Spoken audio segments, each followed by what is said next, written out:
ఈరోజు అనగా 14/9/2025న Pattapuram police station పరిధిలోని కొరిటపాడు దగ్గర, అంటే చంద్రమౌళి నగర్ కొరిటపాడు మధ్యలో ఉన్న మెయిన్ రోడ్లో చంద్ర హాస్పిటల్ పక్కన గణేష్ నిమజ్జనం సందర్భంగా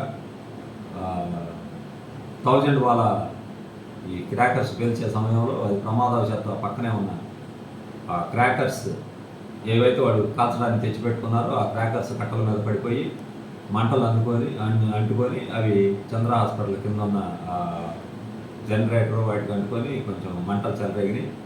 దాని మీద తర్వాత సమాచారం రాగానే మేము సిబ్బంది, పటాపురం సిబ్బంది అక్కడికి వెళ్ళడం జరిగింది.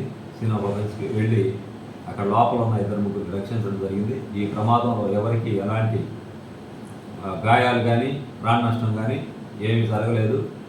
ప్రజలు పుకార్లని, వదంతుల్ని నమ్మొద్దని విజ్ఞప్తి చేస్తూ ఉన్నారు.